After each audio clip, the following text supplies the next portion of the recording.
Olá, eu sou Rita Mello, psicóloga, e estou aqui com a fonoaudióloga e psicomotricista Bárbara Vale-Ottoni, a psicopedagoga Adriana Dias Pires e a nossa convidada, doutora Liz Pessoa, psiquiatra e pediatra, para falar hoje com vocês sobre um tema muito atual nesse sexto episódio do nosso podcast Incluir. É um tema de extrema relevância. Então, nós vamos trazer hoje esse olhar sobre os mitos e as verdades sobre altas habilidades. Então, vamos lá, doutora Liz, falando um pouquinho sobre a conceituação, né? Altas habilidades é um diagnóstico, um transtorno, mito ou verdade? É um mito, né? Na realidade, as altas habilidades, elas são uma identificação, né? E as controvérsias em relação a isso, né, já começam desde a nomenclatura, na realidade, e tem que ficar bem claro para as pessoas que não é, na realidade, né, um transtorno, é uma condição, vamos dizer assim, né? E por que eu falo que começa já na nomenclatura essa dificuldade, né? Nos Estados Unidos, eles chamam de gifted, né? Na França, por exemplo, eles chamam de alto potencial. Aqui no Brasil, a gente, né, em Portugal, na realidade, eles chamam de sobredotado. Na Inglaterra, se eu não me engano, eles falam high ability, né, em alguns, né, lugares. E no Brasil, a gente acaba usando altas habilidades e ficou uma questão tão grande que ficou altas habilidades ou superdotação, que na verdade significa a mesma coisa e as pessoas às vezes confundem, né, isso, né? Ah, não, mas é altas habilidades ou é superdotação, né? É um ou outro. Na verdade, é a mesma coisa, né? A gente pode falar das duas formas, inclusive na própria classificação lá no MEC, na definição, eles, né, trazem isso, que é a mesma coisa. E na realidade não é um transtorno, não é uma doença. Ela pode ser, né? A gente vai falar, né, de altas habilidades intelectual, acadêmica. E aí, no caso, a avaliação neuropsicológica nos auxilia bastante nessa identificação, né? Uma pessoa com potencial cognitivo que, em geral, vai variar ali no muito superior, né? Que Sim, tem um estudo até de 2021 do Journal of Neuropsychology, que ele coloca que quando a gente leva a rigor, né, essa questão, né, nos trabalhos, a gente deve considerar esse QI acima de 130 para altas habilidades, né, intelectual e acadêmica. E você também tem as altas habilidades produtivo-criativas. E essa é bastante difícil da gente conseguir, né, avaliar, identificar, porque na realidade não necessariamente vai ter uma relação ali com essa questão do coeficiente de inteligência, né? Vai ser alguém que tem um potencial muito grande, numa determinada área e que dentro, né, até dessa portaria do MEC eles colocam, né, seja em artes, né, em questões, Uhum. né, de música, né, uma série de parte motora, né, de esporte, Uhum. então que você pode ter ali essa mais produtivo Ah, criativo, o né? ator Whindersson Nunes, ele veio teve, né, de superdotação com altas habilidades em criatividade, né. Uhum. Então acho que isso confunde bastante também, né. É. Quando a gente fala em altas habilidades, a gente pensa num conhecimento amplo, uma inteligência, né, no QI alto, Uhum. e a superdotação seria nessa amplitude maior, né, e altas habilidades em áreas. Seria isso? Não, na verdade, Não. a nomenclatura seria a mesma Ah, coisa, assim, sim, posso ser superdotado intelectual acadêmico, sim. ou eu posso dizer que eu tenho altas habilidades, né, Somente em uma intelectual, área. acadêmica, né, então o nome é a mesma coisa. O que a Uhum, gente vai falar é que você pode ter o que é intelectual, acadêmico, que uhum. normalmente, né, não é obrigatório, né, no Brasil a gente é um pouco flexível com isso, até estava conversando ontem mesmo, né? Teve uma palestra no BRAIN, que é um grande congresso, né? Uhum. Dentro de psiquiatria e neurologia, e foi, né, uma professora americana e ela colocou muito que o intelectual acadêmico é acima de 130, né? Sim. No Brasil, a Uhum. gente acaba seguindo uma tendência que é mais voltada para um olhar do Joseph Renzulli, que ele coloca essa coisa de um alto potencial, de uma capacidade superior em Uhum. algumas áreas, e aí que não obrigatoriamente a gente teria essa coisa de ter que ser o QI 130. Algumas Sim. pessoas falam que um coeficiente de inteligência superior entre 120 e 130, mas com a criatividade, originalidade, com um empenho assim, em relação àquelas tarefas do seu interesse, você, né, a interseção disso tudo poderia ser vista como altas habilidades e superdotação. Mas, assim, a rigor, na parte intelectual acadêmica, os artigos colocam muito essa coisa de um corte aí num QI acima de 130, tá? Doutora Liz, eu fiquei aqui pensando, para a escola isso é muito complicado, pensando em incidência, né? Quando a gente pega um relatório, não vem dizendo isso, né? Mais intelectual, mais criativo. Então, a Bárbara tem altas habilidades, né? Essa incidência, como que a gente está hoje no Brasil, né? Se você tem algum dado sobre isso. E se existe já uma pesquisa, assim, quanto que é mais criativo, quanto que é mais intelectual, sabe? Assim, o número de crianças, eu tenho, na de pessoas, verdade, né? para você, assim, o dado nesse estudo, né, que eu falei, né, que traça aí esse perfil cognitivo do intelectual acadêmico, eles dizem, né, que quando você usa com rigor o valor de 130, são 2,2% da população teria altas habilidades, né, intelectual acadêmica. A produtivo-criativa, isso varia muito, assim, e quando a gente pega, no geral, tem artigos que falam que, né, vamos pegar o geral, né, de altas habilidades, seja produtivo-criativa, seja intelectual acadêmica, tem artigos que colocam 1%, 1 a 3, tem outros que colocam 1 a 5. Então, varia muito, a gente tem pouco, no meu, assim, né, meu TCC, né, do conclusão de psiquiatria, foi em cima de altas habilidades e a interface com ansiedade e depressão. E aí, uma das coisas, né, que eu pontuei foi que a gente tem muito pouco dado em relação ainda às altas habilidades. E eu fiz uma revisão sistemática, assim, pegando, né, os últimos 20 anos, assim, e mesmo assim a gente tem muito pouco material para até conseguir chegar em conclusões, assim, mais definitivas, né, desses aspectos, né. E então, assim, né, a definição ela é essa, né, dessas diferenças, né, da produtivo criativo. Eu acho que a grande questão no produtivo criativo, e que entra essa coisa da escola, né, que você falou, é a identificação realmente desse produtivo criativo, porque a gente precisava de uma avaliação mais multidimensional, assim, e que muitas vezes não, né, e aí, dentro da questão, por exemplo, vamos dizer, na música, né, como psicóloga, assim, né, você, né, podendo até da gente discutir um pouquinho isso. Qual habilidade que você tem para afirmar que aquela pessoa né, tá ali acima né, Acima de um música, padrão, né, que seria Então, considerado. Não tem nem testagem, né, para isso tão então, específica, essas né? são, eu acho que quando entra esse tema, né, não estou de maneira nenhuma né, invalidando a questão do produtivo criativo, estou dizendo da dificuldade de se fechar, né, essa identificação nesses casos. E eu acho super importante, assim, trazer essas informações, né? Acho que é esse o nosso objetivo até com esse podcast, né? Porque a gente tem sentido muita necessidade de esclarecer, né? Muitas dúvidas que têm surgido na clínica, nas escolas, né? Sobre essa conceituação mesmo, né? E esses detalhes, assim, e a informação científica mesmo do que vem sendo estudado, assim, eu acho de extrema importância.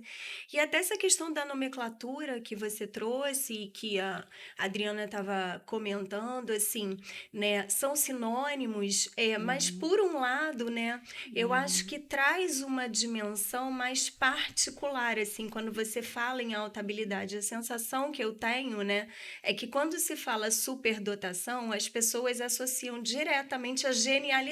Então essa pessoa É boa em muitas é coisas. boa em tudo, é genial em tudo. Eu acho que né? esse nome superdotação, e é uma das críticas que ele sofre, ele traz com ele uma expectativa, que aí a gente, né, depois pode falar um pouquinho sobre isso, sobre a criança, sobre o perfil, né, dessa criança, né?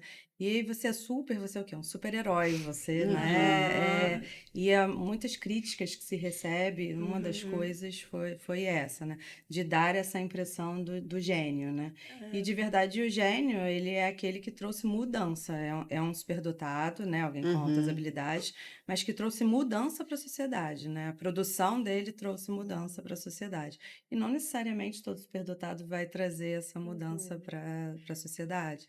Então, isso traz também um estigma, um peso, né? Uma expectativa que é muito Uhum. ruim para essa criança, né? Mas eu também percebo que esse número, né, que aumentou Uhum, muito, você receber laudos de crianças com altas habilidades. uhum, E que às vezes a gente não consegue identificar essas altas habilidades, porque é uhum, isso, né? Às vezes a criança academicamente é bem comum, com muitas dificuldades nas suas relações com o amigo, uhum, mas ele tem um hiperfoco nos planetas, um exemplo. Então, uhum, aí, é altas habilidades, mas aonde, né? Então, isso uhum, também nos traz muita dúvida, porque tá assim chovendo laudos de altas habilidades. E como uhum, lidar com isso, né?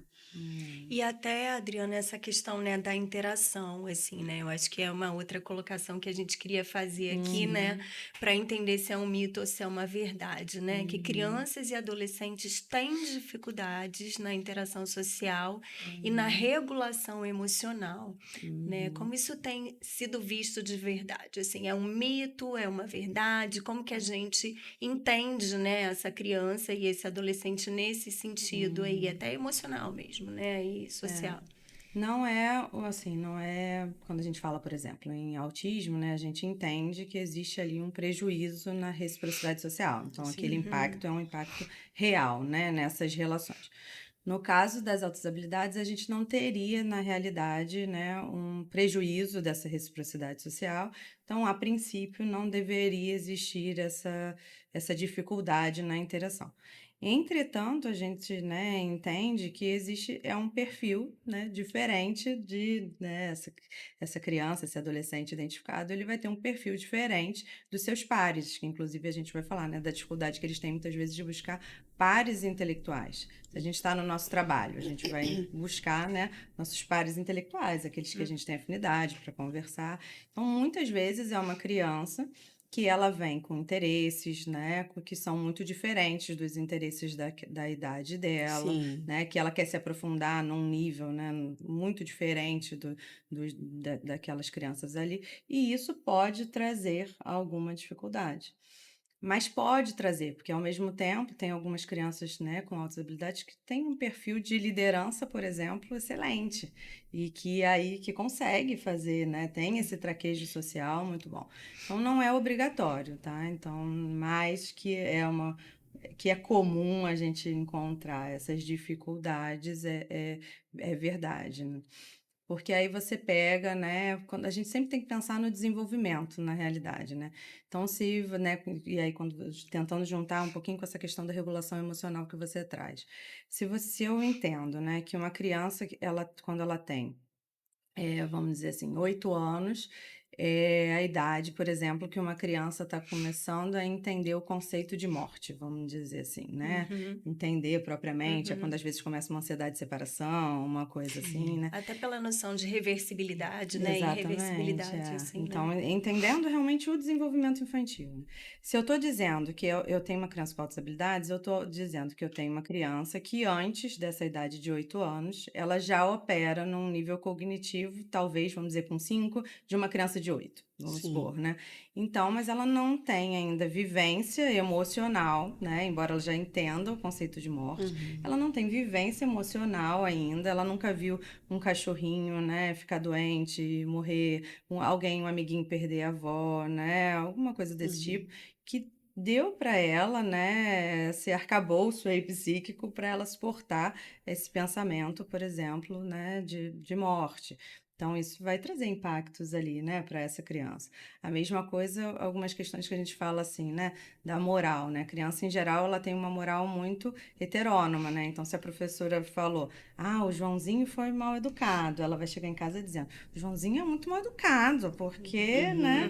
E já conforme ela vai crescendo, ela vai adquirindo uma moral mais autônoma, de nunca uma capacidade analítica, né? E aí, às vezes, a gente tem crianças super pequenas já com essa de Isso é crítico. uma capacidade, né, de questionar, de tudo isso.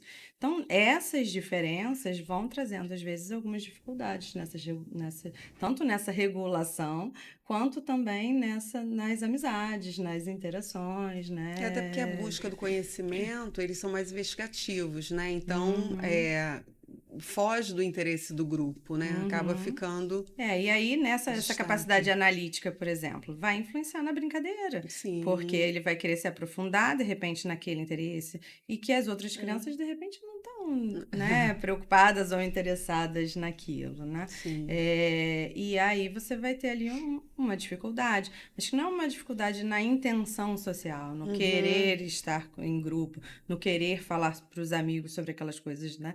Não é uma dificuldade desse tipo, mas é uma dificuldade de que estão falando ali línguas que são um pouquinho diferentes, né, na realidade, né? Então, acho que permeia por aí essas dificuldades sociais, né? E na questão da regulação, eu vejo muito, assim, né, a questão que Dabrowski traz, né, da questão das sobressaltabilidades mesmo, né? Que a gente tem aí crianças, por exemplo, né, com um alto senso de justiça. Então, isso é muito comum nas altas habilidades, né? Então, aquela pessoa que ela, em geral, vai ter uma dificuldade grande para mentir, para manipular, né? Talvez ela vá até mais para a questão do confronto do que de verdade, né? Mas porque ela vai defender ali a opinião dela, mas ao mesmo tempo, quando ela se sente injustiçada, aquilo ali para ela é muito visceral, assim. E Intenso, eles, né? né, são muito intensos nesse sentido. Assim como alto grau de apego, né, dessa sobressalabilidade, às vezes emocional, né? Então, muito apego, às vezes crianças um pouco mais ansiosas por essa questão do apego, né? Por um alto senso de empatia, de ficar assim, mortificado mesmo com aquilo. Não é obrigatório ter todas, tá? Tô, né, colocando algumas, né, e que tem relação com essa regulação emocional.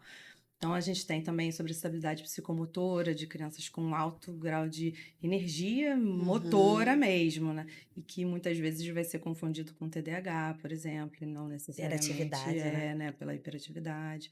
Você tem as sobressalabilidades, né, sensoriais, que também vão afetar na questão da regulação emocional, muitas vezes numa sala de aula, e aí vai ser um diagnóstico diferencial para o autismo, que não necessariamente é só, né, de ter ali uma dificuldade, né, de processar todas aquelas, né, todas as nossas questões sensoriais, então pode ter incômodo com barulho, com questões táteis, né, seja o que for, né, um alto grau imaginativo, então aquele que fica ali muito no mundo das ideias, né, e aquela coisa metacognitiva do pensando sobre o pensar, né, o tempo todo. Isso também é bastante importante. E o intelectual também, né, que aí esse daí é, assim, quando é intelectual acadêmico, mesmo quando não, né, do empenho em relação àquilo que gosta, né? Então vai Sim. querer esgotar aqueles É. conhecimentos ali. E aí, de tudo, assim, né? Quando a gente está falando de sobreexcitabilidade, alguma coisa que é mais excitável, tem toda a relação com uma desregulação, né? Então, isso precisa ser muito bem trabalhado, né? E eu acho que é importante pontuar isso, né? Que Uhum, é um processo muito individual, né? Porque o que uhum, preocupa, né? O que me preocupa, acho que nos preocupa, são essas generalizações, uhum, né? Que você recebe um perfil ali traçado, né? uhum, É quase como algo que necessariamente vai se dar dessa forma, né? E a gente precisa entender que o desenvolvimento de uhum. cada pessoa É único, é né? único, né? É muito Uhum, particular e você precisa ter uhum, um entendimento, é, né, de todas essas características e dos sintomas, né, e dos perfis, é. para que a gente possa apoiar. Dentro dessa coisa do perfil, tem que eu acho que que também é uma coisa que me preocupa muito, né, é a coisa do perfeccionismo, né, do alto grau de exigência, Sim. porque quando você chega, né, como vocês estão falando ali, né, Uhum. com um laudo, né, com uma identificação de superdotação, o que que é para essa família, o que que é para essa criança, o que que é para essa escola, né, que exigência, que grau de, né, vai se ter dessa criança, porque, por exemplo, né, quando você fala é uma criança mediana, assim, uma criança com altas habilidades pode ser mediana, Uhum. né, e por vários motivos. Porque ela está entediada, porque aquilo ali, né, porque ela é muito fácil para ela e ela não tem interesse, né, porque ela está buscando outras Uhum. coisas, ela pode, na verdade, estar só querendo pertencer, então ela sabe que a média ali é 8, então ela Uhum. vai fazer o básico ali para tirar 8, porque ela não quer Hum. também ficar com muito destaque. Ela pode estar com sofrimento psíquico muito grande associado, e como qualquer outra pessoa, ela pode ter queda de rendimento. Então, que se ela tivesse bem, ela podia estar ali no 10, mas que como ela não está bem, ela vai estar no 8. Ela pode ter, inclusive, dificuldades, né? Ela pode ter, inclusive, transtornos específicos de aprendizagem, descalculia, dislexia, não impede. Ou dificuldades como não tem, dificuldade de fazer redação, dificuldade qualquer uma, Sim. não é obrigatório, né, você ser bom. Então, e aí traz essa, né? Não, mas se ele é muito inteligente, se ele tem um QI desse, ele precisa estar no máximo, Se ele né? tem E altas tem. habilidades. É. E Eu, junto. Vou não, falar. eu fiquei pensando como é difícil fazer o diagnóstico diferencial quando a criança é Uhum. pequena, né? Sim, Porque é. você vê, pode vir com processamento sensorial alterado. São Uhum. tantas nuances que uma criança pequena já nos dá sinais, né? Uhum. E tem o peso das altas habilidades, mas ao mesmo tempo, para algumas famílias é muito confortante. É melhor ter Uhum. altas habilidades do que ter TEA. Não sei se Uhum. vocês já Sim. Sim, perceberam isso, né? bastante. E aí não tem uma idade, né? Uhum. Porque para esse diagnóstico, como é que é Na em relação verdade, a isso? assim, quando a gente acaba falando, sempre puxando a questão, né, e é uma crítica que as pessoas fazem, né, a gente acaba puxando para a questão intelectual acadêmica pela maior facilidade de se avaliar, né? Por quê? Porque aí, com 6 anos, eu posso fazer o VISC, que é um instrumento Uhum. padrão ouro, e que eu consigo avaliar ali de verdade, né, o coeficiente de inteligência, e aí, de uma forma multidimensional, avaliar se aquela criança, né, se ela pensa fora da caixa, se ela é mais original, mais Uhum. criativa, se ela, né, trazer dados, tem escalas que mostram do perfil, né, de uma criança com altas habilidades, tanto de criatividade, tanto do empenho em relação às tarefas, que isso, né, a gente sempre leva muito em consideração, todo esse perfil social que mais ou menos a gente falou, e aí juntando com a questão, né, de uma capacidade superior que o QI de alguma forma nos traria, nos ajuda a fazer essa identificação pelo menos a partir dos 6 anos de idade.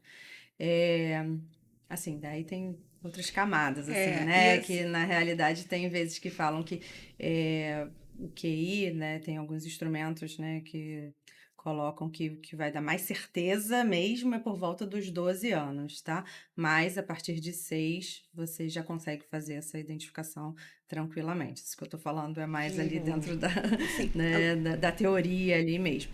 E uma outra coisa que é importante dentro disso que você está falando na criança muito pequena, a gente tem que entender que algumas crianças são precoces até os 4 anos. E isso tende a se igualar, né? Só assim, elas conseguem ter marcos, né, do desenvolvimento das outras crianças. Mas isso não significa altas habilidades. E que por volta ali dos 4 anos isso se iguala ao restante.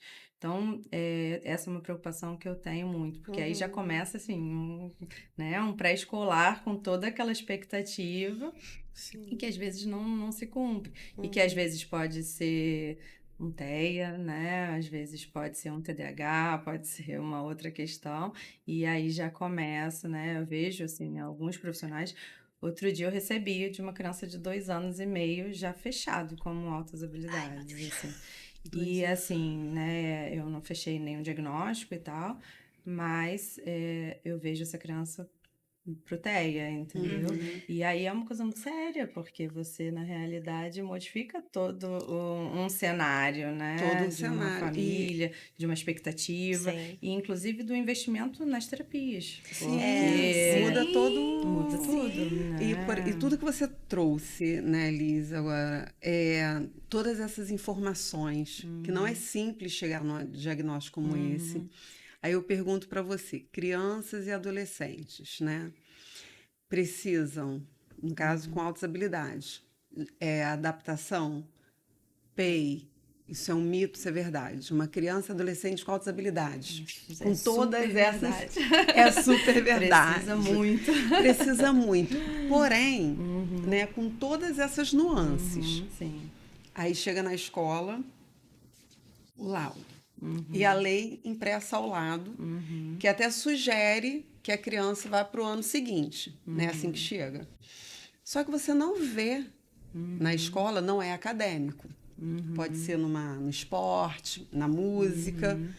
E isso também não está no laudo. Não está Se no é laudo. acadêmico, se é criativo, também não tá. Não está no laudo, só diz de altas habilidades e o que ele tem direito. A escola fica assim, e agora? Né? É um desafio. Existem laudos e laudos. Eu acho que, por exemplo, né, se você está falando em aceleração, numa criança produtivo-criativa, vamos dizer, mas que não está bem, vamos dizer, em português, em matemática, ou que está na média, não faz o menor sentido. Esse laudo é um laudo que não está legal, né? Vamos dizer, porque não está conseguindo nem avaliar aquela criança em relação ao, né, ao seu desenvolvimento, ao seu desempenho, né? Então, assim, né, vamos dizer, se fosse na parte de esporte. Então, talvez ela ter ali uma adaptação para né, fazer, né, outros esportes para aprofundar ali com o professor, né, ter um enriquecimento ali no esporte, alguma coisa desse tipo, mas não faz sentido eu acelerar de série, né, na Não, é realidade, porque né? a lei já vem, sugere, né, no caso. É. E o laudo não vem especificando, foi o que a Bárbara trouxe agora, né? Só fala das altas habilidades de acordo com a característica que o avaliador percebeu. E quão desafiador é isso? É esse diálogo, né? Até nas terapias, a forma com que nós vamos alinhar isso com a família, porque cria uma expectativa na família, altas habilidades, não. Às vezes acha até que é muito bom, né? Não tem ideia do sofrimento que envolve para a criança.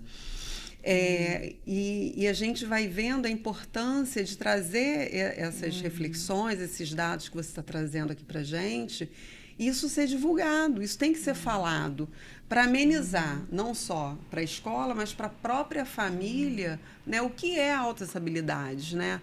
E porque essa família também precisa desse acompanhamento. Sim, com E quais as certeza. adaptações, né? Eu estava aqui pensando, né, num caso até, porque, né, a gente está falando disso, né, da singularidade, das questões emocionais, comportamentais. Então, eu fiquei lembrando muito de um menino que eu atendo, que tem altas habilidades, e ele é muito líder, ele tem uma facilidade muito grande, assim, na interação social, ele é super acolhedor, né, com crianças novas até. Mas eu estava fazendo reunião com a escola e com a família, e uma coisa que ele faz em sala de aula com muita frequência é o contrário do que as pessoas esperam, né? Porque as pessoas esperam o quê? Que ele chegue na sala e ele faça tudo em 2 segundos, acaba, fica ocioso, então a gente dá outras coisas para fazer. Só que isso não acontece dessa forma linear, né? Ele faz exatamente o contrário. Se ele tem 40 minutos para fazer uma atividade, ele fica 35 minutos agitado fazendo outras coisas, conversando, né, rindo, brincando. Nos 5 últimos minutos ele faz tudo e entrega, né? E É o terror da aí professora. Mas é exatamente isso, assim, eu sempre faço um paralelo toda vez que eu, né, com o filme do Chaplin, assim, dos tempos modernos, né? Penso que é você ficar o dia inteiro apertando um parafuso. Isso é sofrido demais para essa criança, né? Ela quer aprender, ela quer desafio, ela quer saber mais, ela quer se aprofundar. E aí uma criança que aquilo ali para ela faz em 5 minutos, enquanto as outras levam 40 minutos, como como que ela vai, assim, qual a motivação, qual o prazer para estar ali fazendo aquela atividade? É claro que essa criança vai dispersar, é claro que muitas vezes essa criança vai parecer que tem TDAH, porque o tédio vai fazer ela não ter interesse por aquela atividade, né? Então, assim, né? E outra, né? A criança com altas habilidades, muitas vezes, na maioria das vezes, ela também não quer mais exercício, porque de exercício ela já está cheia, assim, né? Ela não tem interesse de repetir aquilo ali 10 mil vezes. Na realidade, ela quer aprofundar o conhecimento dela, ela quer alguém com quem ela possa discutir aquilo, com quem ela possa trocar. Porque ela, né, opera ali, ela busca coisas num nível muito superior às crianças da idade dela, e o professor é aquele agente com quem ela acredita que ela possa trocar as coisas que ela sabe. E eu acho que a grande mudança, eu penso, né, é a avaliação que eu faço. Quando a gente fala de suplementação, não é mais exercício, né? Não é fazer mais dever, não é ter 500 contas de matemática. É a pessoa chegar, gosta de matemática, poxa, tem um site super legal que você pode, né, buscar coisas sobre matemática, vou te passar um desafio, traz aqui, vou te ensinar ali. E a criança, em geral, ela quer isso, né? Ela não quer mais dever, e o PEI, né, um plano de ensino individualizado, ele tem que ser individualizado quando a gente fala. Então, da escola ter ali a capacidade de sentar, isso é uma outra coisa que eu acho que é muito importante. Das escolas se abrirem mesmo para os terapeutas, para discutir essa avaliação neuropsicológica. Quando você me traz assim, que na avaliação neuropsicológica não diz se é produtivo criativo, se é, né, intelectual acadêmico. Sim, até hoje eu não peguei, tá? Nenhum laudo que não colocasse essas coisas. Os que eu peguei até hoje, né, vão colocar ali, quando é intelectual, né? Um QI tanto, né? Normalmente ou a produtivo conclusão vem daí, criativo. né? Ou quando é o produtivo criativo, eu já peguei alguns, né? E que era ali uma inteligência médio superior, mas que colocava as características, com habilidade, né, em artes, em dança, nisso, naquilo, e aí de discutir, tá, mas que suplementação que você está me sugerindo fazer, né, como é que a gente pode ajudar essa criança? Porque no final, assim, né, assim, né, claro que é uma coisa utópica, mas, assim, de verdade, o que a gente gostaria é que a gente tivesse uma visão individualizada de cada aluno, seja ele com altas habilidades ou não. Eu entendo que seja completamente utópico, né? Ninguém vai fazer um PEI para cada criança.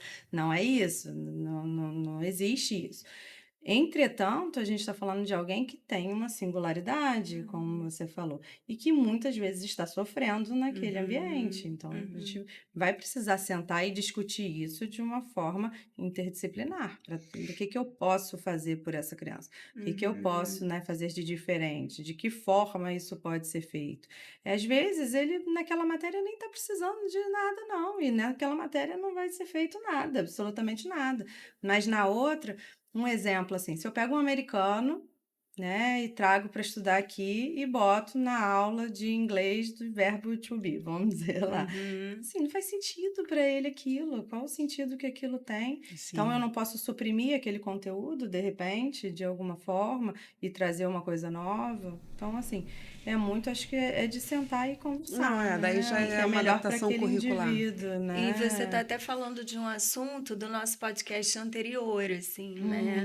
Que é essa questão, né, da importância, né, dessas adaptações, né, da elaboração do PEI de uma forma muito singular, né? E nessa parceria, família, escola, terapeutas, né? E só assim a gente olha de fato para essa criança e para esse adolescente, né? Exatamente. A gente resolveu trazer você porque a gente está no mês de agosto e agora a gente tem o dia, né? Dia 10, dia né? 10 de agosto, dia da superdotação. Da superdotação.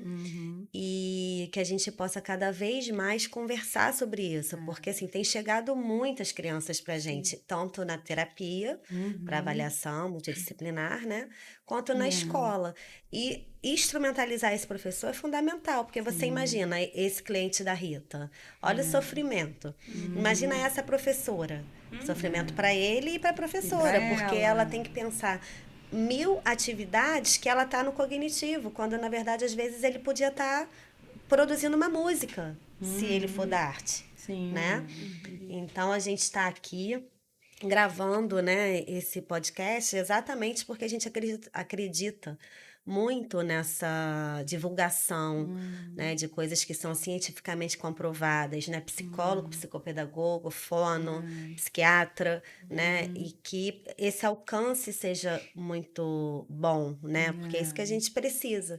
A gente precisa dar essa informação para o professor, para o coordenador, para o diretor, porque é mudar lá embaixo, né? E às vezes eu chego assim, às vezes eu converso muito, né? Ligo normalmente para a escola, com os terapeutas, né? Ligo para quem fez a avaliação e converso. E o que a gente muitas vezes, né, vê é disso que você está falando, né? É um assunto que é novo e tem um desconhecimento muito grande. E, em geral, as pessoas vão para esse caminho do, então vamos botar mais dever, mais atividade da área que ele Sim. gosta. E não é exatamente isso. Então, tem que mudar essa base mesmo. O compreender o que é, né, essa superdotação. Entender que essa criança, na verdade, está querendo trocas produtivas em relação àquilo que ela gosta, né? E para que a gente possa fazer da melhor forma, né, possível. E manter essa E motivação manter a ali, motivação, né? porque isso vai impactar, né, na questão de autoestima e de pertencimento, que eu acho que é mais do que isso, assim. Se você gosta de uma coisa, se você tem interesse numa coisa, seus amigos não têm os mesmos interesses que você, né? A escola não acolhe também esse seu interesse, porque muitas vezes a criança chega na escola e fala, não, aqui vai ser o lugar, então, que eu vou conseguir essas trocas que eu gostaria. E a escola também não acolhe. Então, o som é ter, né? Porque, assim, né, ninguém gosta, né? Meus pais também, muitas vezes, não se interessam por esses assuntos que eu me interesso. Seja o espaço, seja bandeiras, tem os mais diversos, insetos. E aí e não necessariamente, porque você falou ainda há pouco da questão do hiperfoco, e isso é interessante. Muitas vezes eles têm essa coisa do hiperfoco, que costuma ser diferente da questão do TEA, né, do autismo. Eles vão ali num hiperfoco, eles esgotam aquele assunto, ficam falando só naquilo, e daqui a pouco eles mudam, que aí o interesse muda, e aí acho se que aprofunda em mudança outro rápida, assunto. Mas é bem comum, né, essa coisa de ficar um tempo lidando ali com um dos seus interesses. E aí, muitas vezes, não encontram em nenhum lugar pessoas com quem eles possam trocar sobre aquilo que eles tanto gostam, tanto se interessam. Vamos falar um pouquinho, né? Reforçar, na verdade, né? Você já veio trazendo, assim, essa questão, né? Da dupla excepcionalidade, assim, mas eu acho que a gente podia, até para ir fechando a nossa conversa de hoje, assim, falar um pouco mais sobre isso, né? Na questão da dupla excepcionalidade, a gente está falando, né? Você não tem altas habilidades com outra condição. E aí pode ser dentro do transtorno do espectro autista, pode ser altas habilidades com TDAH, pode ser altas habilidades com questões de aprendizagem específicas, né? Dislexia, descalculia. Falando um pouquinho da questão das altas habilidades Desculpa, vou voltar. Falando da questão da dupla excepcionalidade, né? Autismo com altas habilidades, a gente tem a coexistência, né? Coexiste as duas, né, questões. E aí o que eu acho interessante, né, nessa dupla condição é que você vai ter toda a questão cognitiva, né? Essa alta capacidade, essa performance muito, né? Num alto nível da questão das altas habilidades, coexistindo com todas as dificuldades sociais e executivas do transtorno do espectro autista. E isso traz muitas barreiras, muitos entraves, muito mascaramento, porque, na verdade, às vezes, a própria questão cognitiva vai fazer com que essa criança tenha a capacidade de entender esse social melhor, então você vai deixando de enxergar algumas características do TEA, mas porque essa criança tem cognição para interpretar socialmente melhor as coisas e para aprender nas terapias melhor também. Então ela né, ela tá com aquela dificuldade, você estimulou, por ela ter um cognitivo bom, ela supera, e você fica, né? Às vezes até da dificuldade no diagnóstico mesmo, porque esse cognitivo vai né, trazendo né, capacidades para essa criança e superando muitas das suas dificuldades. E, ao mesmo tempo, todas as dificuldades executivas mascarando muitas vezes as altas Sim. habilidades. Porque assim, mas ele é brilhante nisso, mas não consegue organizar o seu material, não consegue, né, aquele caderno que é uma imundície, ou que, né, que está totalmente desorganizado, que uma coisa fora de lugar, né, ou, sei lá, uma temática no caderno de português, enfim, né. E aí um mascarando o outro, isso também é uma grande dificuldade nessas situações. A questão do hiperfoco, e às vezes você vai ver ali, né, uma memória muito excelente numa coisa, e aí ficar só, né, dentro de um tema. Então, eu acho que é um outro desafio, né? Dá um outro podcast falar sobre, Isso. sobre né, dessa questão, né, da dupla excepcionalidade, né? Então, eu acho que é um tema bem interessante também de se Isso. discutir, É né? longo, né? Se a gente ficar É. aqui, vamos já emendando no outro podcast. Mas super convidada para Pra mais mais um. Pra mais. Então, a gente queria agradecer aqui a doutora Liz Pessoa, sempre iluminando aí pra gente, né? Esse entendimento de alguns quadros, né? Aí, esses nossos desafios aí diários, né? Nas clínicas e nas escolas. Agradecer minhas parceiras, Adriana e Bárbara, parceiras aqui do Incluir. Agradecer vocês que estão aqui conosco, assistindo esse episódio. E é isso, gente. Muito obrigada. Até o próximo. Tchau, até o próximo.